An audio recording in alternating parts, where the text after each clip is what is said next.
한산도 대첩에서 대승을 거두었지만 외구의 간계와 조정의 모함을 받아 삭탈 관직을 당했을 때 그는 자결함으로 자기의 의로움을 드러내지 않았습니다. 그렇게 던질 가치 없는 목숨이 아니었기 때문이죠. 백의 종군하다가 삼도 수군 통제사로 복귀했을 때 그에게 남은 것은 오직 13척의 배와 그를 따르던 몇몇 장수들이었습니다. 그는 13척의 배로 명량해협에서 왜군 300여 척의 배를 격파했습니다. 마지막 전투였던 노량해전에서 그는 왼쪽 가슴에 탄환을 맞고 목숨을 나라를 구하는데 장렬하게 내던졌습니다. 이순신, 이런 사람을 우리는 영웅이라 부릅니다. 목숨은 천하보다도 귀한 것입니다. 그 귀한 목숨을 무엇을 위해 던지느냐 하는 것이 중요하지요. 베드로는 예수 그리스도의 십자가와 부활의 복음을 전하다가 십자가에 거꾸로 못 박혀 순교했습니다. 수많은 영혼을 구하고 하나님 나라를 위해 자기의 한 목숨을 기꺼이 십자가에 제물로 드렸던 것이죠. 물속에 빠져 죽어가는 어린 영혼을 구하다가 자기 목숨을 잃는 무명의 영웅들도 있습니다. 사회의 정의, 공익, 공정을 추구한 자기의 삶이 송두리째 무너질 수 있다는 불안과 공포가 자기 파괴라고 하는 극단적인 선택을 하게 한 그런 죽음을 우리는 얼마 전에 목도했습니다. 나의 체면이냐, 목숨이냐, 나의 목적 성취냐, 내 생명이냐, 우리에게 무엇이 귀하고 무엇이 소중한가요? 수로보니게 여인은 귀신 들려 고통당하는 자기 딸을 구하기 위해서 개 취급을 당하는 수모까지 참으며 예수님의 발 아래 엎드렸습니다. 모멸, 멸시도 생명보다 귀하지 못합니다. 사랑하는 성도님들은, 우리들은 생명을 함부로 해서는 안 될 것입니다. 왜요? 하나님께서 창조해 주셨고 내게 주신 생명은 참으로 귀한 것이기 때문입니다. 오늘 본문을 보면 신앙의 영웅이요 불의 사자였던 엘리야 선지자도 죽고 싶어 합니다. 나만 홀로 남았다고 하면서 죽고 싶어 합니다. 서슬퍼런 권세를 휘두르던 왕비 이세벨의 칼날을 피해 광야로 도망하여 홀로 있을 때에 그도 이제 조카오니 내 생명을 거두어 달라고 하나님께 요청합니다. 엘리야도 하나님을 믿는 신앙인이 아니었다면 극단적인 선택을 했을지도 모르는 일입니다. 하지만 너무 힘들고 지쳐 죽고 싶었지만 그래도 생명의 주인은 하나님이시고 하나님의 처분에 맡기는 그 한 가지가 달랐던 것이죠. 어쩌면 오늘 우리도 코로나 팬데믹 상태가 우리의 예상이나 생각을 벗어나서 그 이상으로 길어지고 있기 때문에 그 공포 앞에 떨며 그 두려움 가운데 힘들고 지쳐 마치 광야에 홀로 서서 있다가 쓰러진 엘리야와 같은 심정일 수 있습니다. 그런 우리에게 오늘 말씀을 통해 하나님의 음성을 들을 수 있는 그런 귀한 시간이 되시기를 바랍니다. 재난이나 팬데믹 같은 현상은 잘 정돈되어 있는 무대 그 뒤에 있는 커튼을 젖혀서 일시에 무대 뒤에 막후에 적나라한 모습을 보여주는 창문과도 같습니다. 코로나19가 그런 역할을 했습니다. 중국은 시민사회 없는 국가주의의 폭력성이 드러났습니다. 시장에만 의존하던 미국은 공익성 부재가 여실히 드러나면서 최근엔 인종 갈등까지 더 악화하고 있는 모습입니다. 일본은 애국적인 비밀주의와 매뉴얼 사회의 경직성을 보여주고 있습니다. 우리 한국에서는 신천지 등 감옥처럼 닫힌 조직들이 드러나서 폐쇄된 공동체가 얼마나 위험한가 하는 것을 체험하게 되었습니다. 그리고 중국의 공익 우선주의, 미국의 시장주의를 잘 조합하고 균형을 이루어 우리는 공익과 시민, 국민들의 자발적인 협조 아래 그래도 다른 나라에 비해서 비교적 슬기롭게 이 팬데믹 상황을 극복해 가고 있습니다. 우리는 여기서 공동체와 개인의 문제를 깊이 생각해 볼 필요가 있습니다. 공동체와 개인의 조화와 균형이 필요합니다. 그동안 우리는 공동체 속에서 우리의 신앙을 키워왔습니다. 교회 공동체 안에서. 구역 모임을 통해서, 성가대를 통해서, 또 교회 학교에서, 각 봉사 부서에서, 남전도회에서, 여전도회에서 친밀한 교제를 하며 신앙의 공동체 안에서 우리가 배우고 성장해 왔습니다. 하지만 코로나 이후 우리는 흩어지게 되었어요. 모이지 못하고 흩어지게 됐습니다. 개인으로 돌아갔습니다. 개인이 머무는 장소가 교회가 되었습니다. 그럴 때 우리의 신앙은 잘 지켜지고 있습니까? 우리의 신앙은 어디에 있습니까? 처음 몇 달간은 실시간 동영상 예배를 잘 드렸는데 이제 석 달이 지나자 예배의 자세도 무너지고 그 숫자도 줄어들고 온라인 헌금은 우리에게 익숙하지 않아 미미하고 개인 신앙이 얼마나 쉽게 무너지고 있습니까?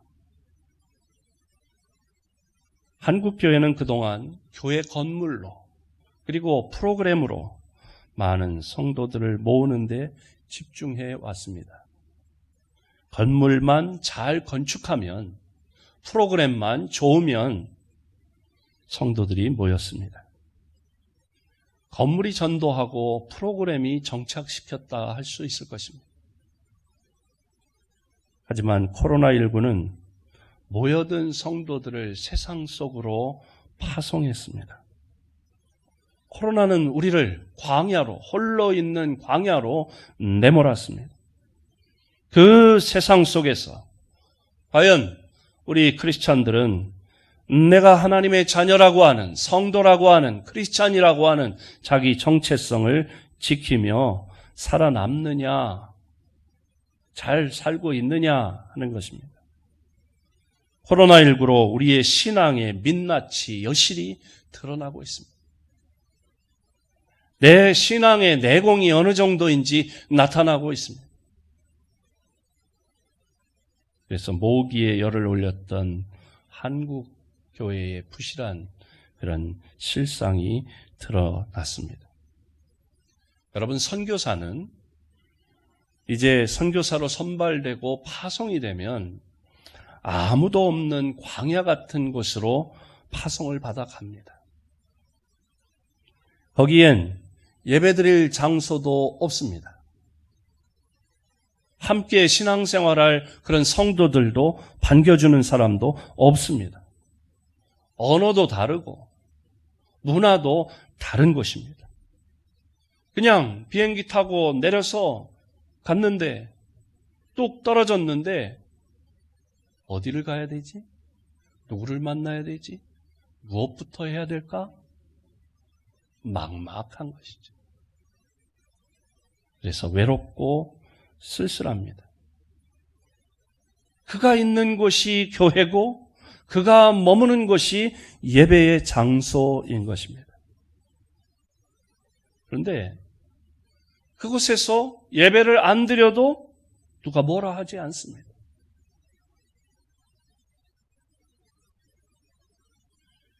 기도하지 않아도 누가 보는 사람도 없습니다.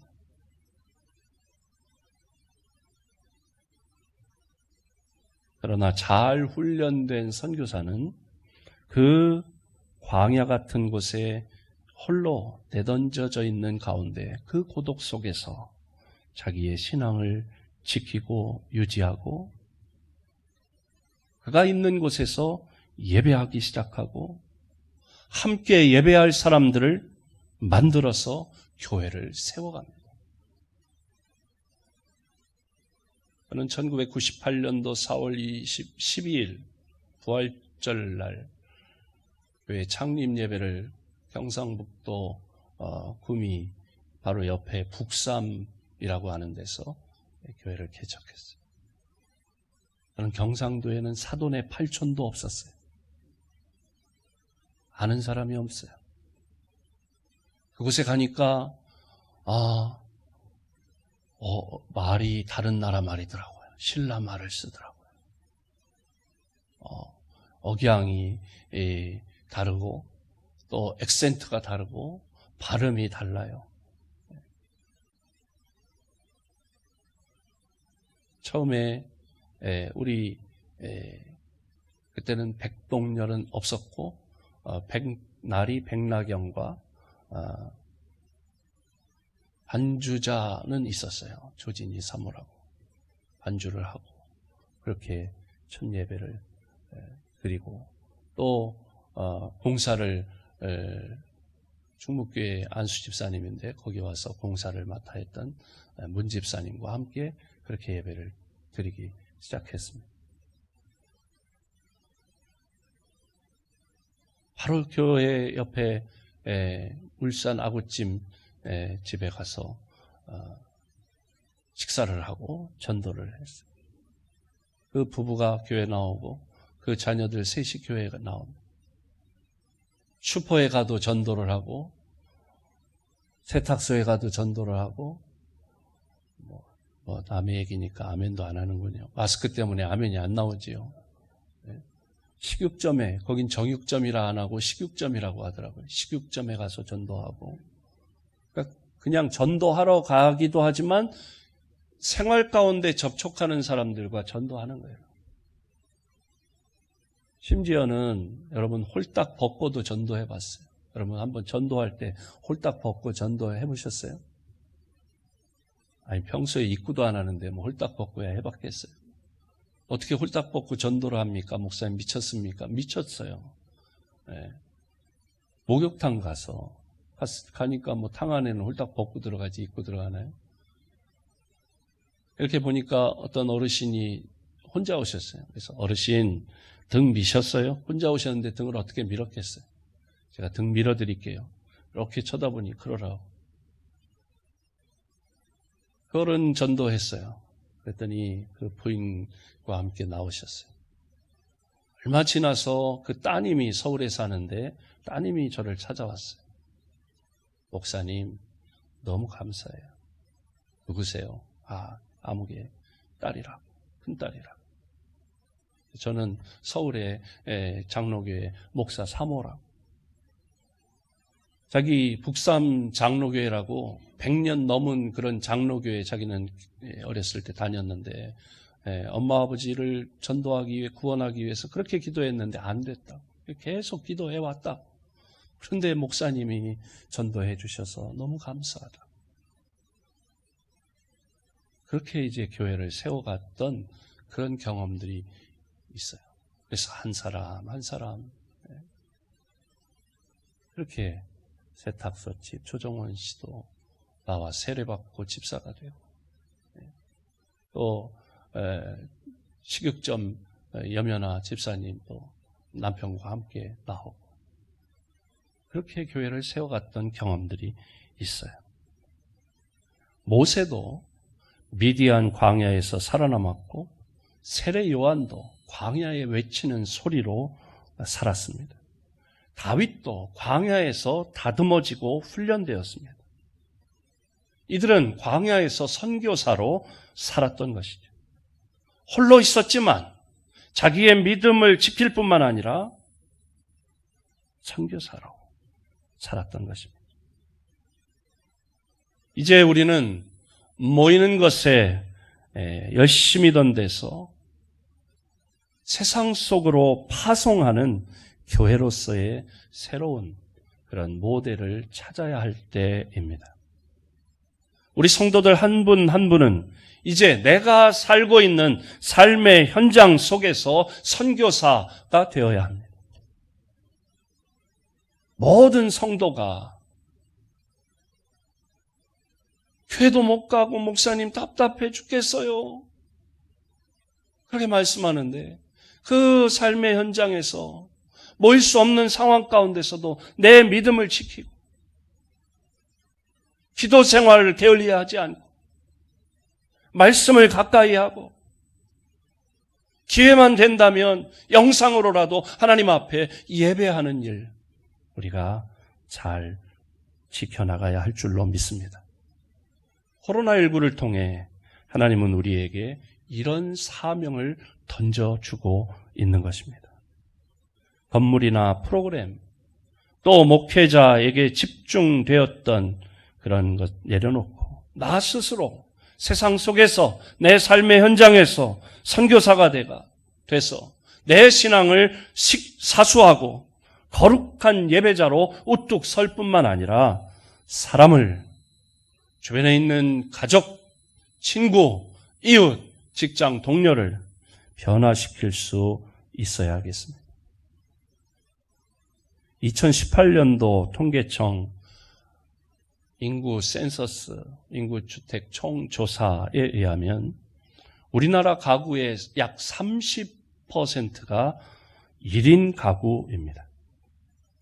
2015년도 조사에서는 연령별로 20대가 1인 가구가 95만 호, 30대가 95만 호, 40대가 85만 호, 50대가 88만 호, 60대가 그 이상이 158만 호가 1인 가구라는 거예요. 혼자의 문제는 청년들만의 문제가 아니라 모든 세대의 문제가 되었다는 것입니다. 혼자의 문제가 다가왔는데 혼자 하는 것에 익숙하지 못하고 우리 사회가 혼자인 그 가구에 대한 대비나 준비나 여건이 되어 있지 못하다는 것이죠. 엘리야도, 오늘 본문에 나오는 엘리야도 혼자라고 하는 이 카테고리 안에 갇혀서 깊은 절망을 경험하고 있습니다. 오직 나만 홀로 남았습니다. 이것이 엘리야가 하나님께 자기가 왜 이렇게 힘들어하는지 또 죽고 싶어 하는지를 말하는 이유였다는 거예요. 광야에 홀로 남았다는 거예요. 그러니 죽고 싶다는 거예요. 사람은 자기가 혼자라고 생각될 때에 깊은 고독과 극도의 우울증을 겪고 피해의식에 사로잡히게 됩니다. 고생해도 나같이 고생하는 사람이 있을까? 나같이 힘든 사람이 있을까? 아무도 둘러봐도 도와줄 사람이 없이 혼자 내가 이 무거운 짐을 혼자 지고 가는 그런 사람이 내 주변에 있을까? 내가 제일 힘들지. 내가 제일 고독하지.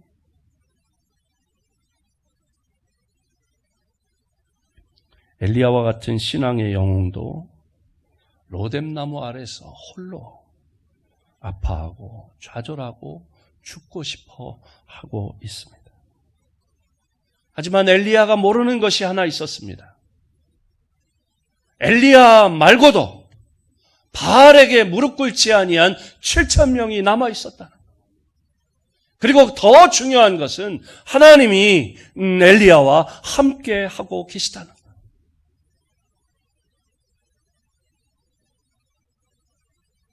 유대인들 사이에서 전해 내려오는 이야기 가운데 슬픔의 나무 이야기가 있습니다. 사람이 세상을 떠나 죽어서 천국으로 가다 보면 한 나무 앞을 지나게 되는데 그 나무가 바로 슬픔의 나무입니다. 그래서 자기가 겪었던 그 슬픔을 이 나무에 걸어두고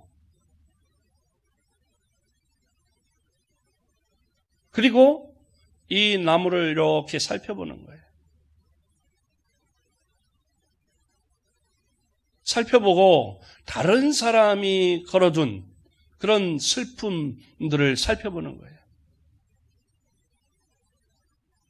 그래서 제일 가벼워 보이는 슬픔, 그것을 가지고 천국으로 간다는 거예요.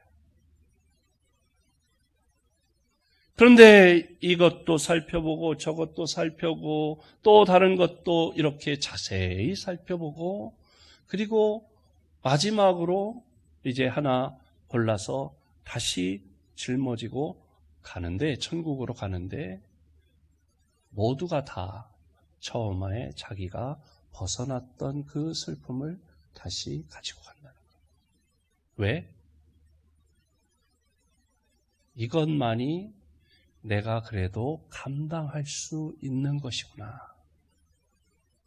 다른 것들을 보니까 도저히 끔찍하고 도저히 힘들고 나는 저거는 못하겠다. 그렇게 되더라는 것입니다.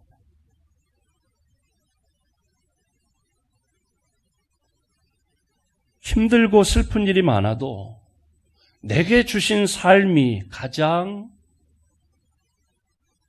감사하다는 걸 깨닫는 자리, 바로 그곳이 천국과 가까운 것입니다. 그런 점에서 십자가는 슬픔의 나무일지도 모릅니다. 우리가 십자가를 만나기 전 우리 모두는 나만큼 슬픈 사람은 없을 거야. 나만큼 괴로운 사람은 없을 거야. 그렇게 생각합니다. 그런데 십자가를 만나고 나면 그 앞에서는 우리는 할 말이 없는 거예요.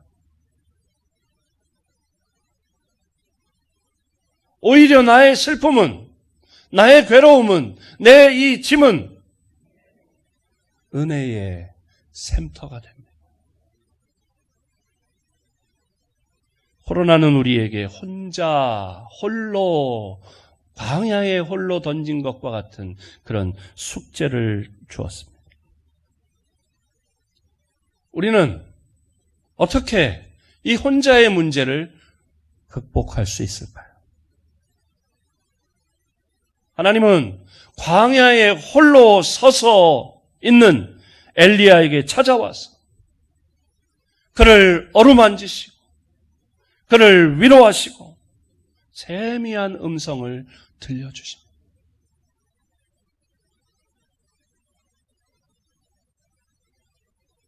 죽여달라고 하는 엘리야에게 하나님께서 찾아와서 어루만져 주시고 쓰다듬어 주시고 위로하시고 그리고 하나님께서 사명을 주셨어요.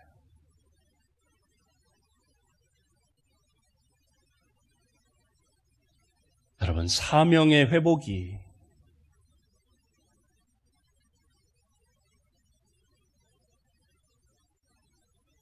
우리 흐트러지고 괴롭고 힘들고 죽고 싶다고 하는 그 두려움 가운데서 평안을 회복시켜 주시는 비결이 되는 줄로 믿습니다.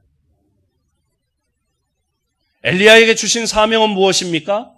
사람을 세우라는 것입니다. 다메섹으로 가서 하사엘에게 기름을 부어 아람 왕으로 세우고, 또 님시의 아들 예후에게 기름을 부어 이스라엘의 왕으로 세우고, 엘리사에게 기름을 부어 선지자가 되게 하라고 하는 사명을 엘리야에게 주셨습니다. 팬데믹 시대에 하나님은 우리에게 사명을 회복하기를 원하시는 줄로 믿습니다.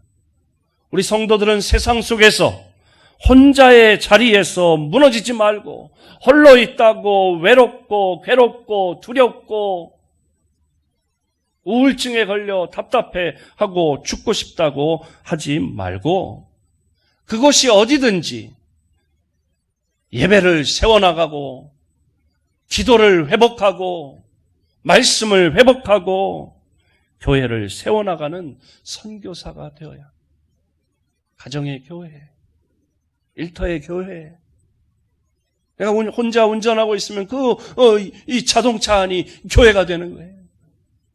그곳에서 찬송하고 기도하고 말씀을 들으면 그것이 교회죠. 내가 자동차를 운전하면서 하나님을 만나면 그것이 예배의 장소고 교회죠.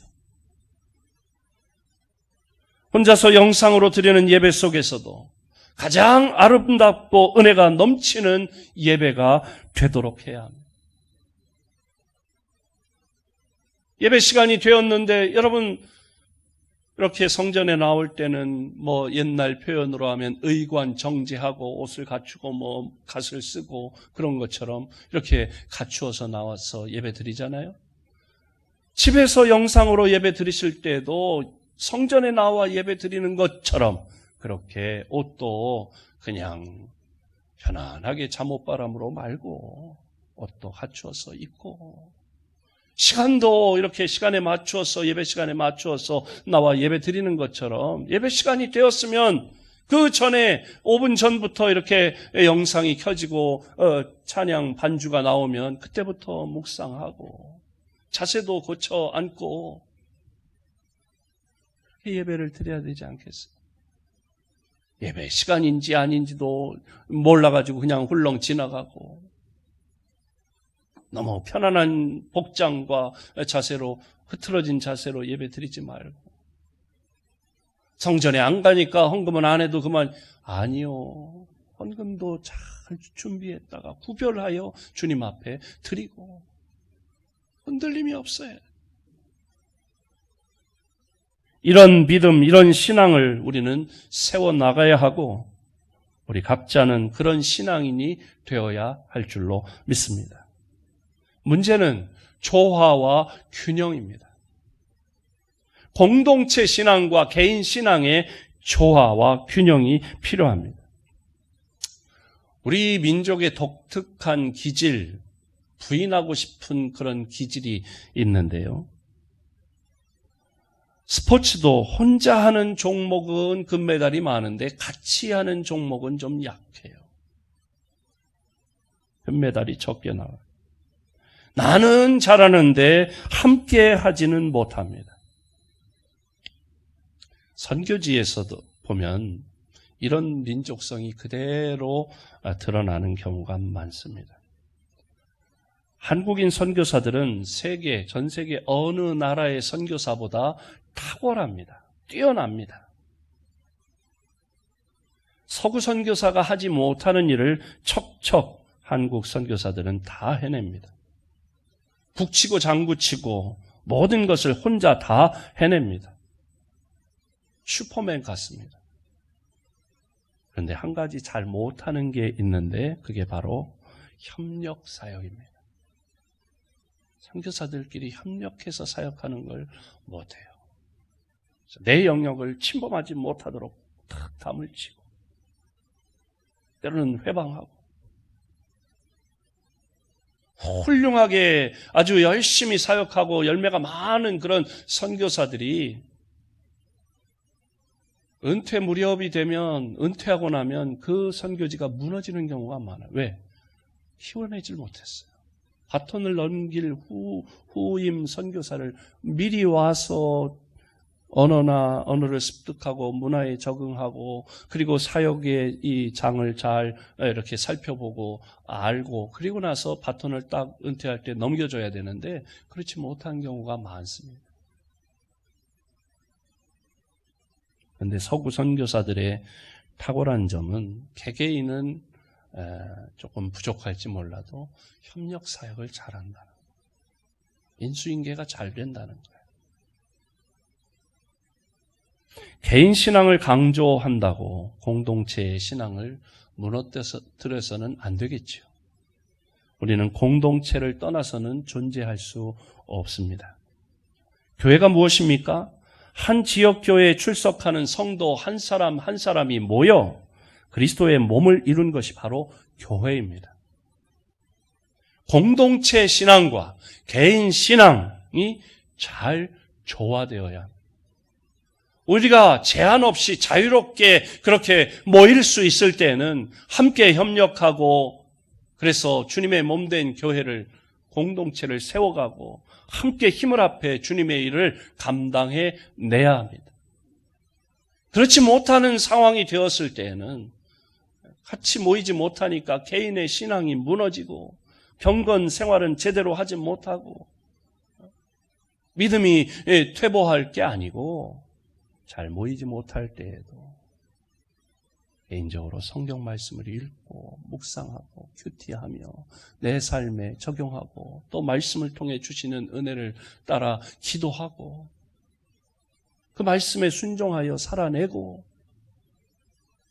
그리고 주변에 있는 사람들에게 선한 영향력을 끼쳐가며 그렇게 삶의 선교사가 되어야 할 줄로 믿습니다. 우리는 교회라고 하는 공동체에 함께 묶여진 그리스도의 몸이며 동시에 세상에 파송받은 예수님의 제자, 삶의 선교사가 되어야 할 줄로 믿습니다.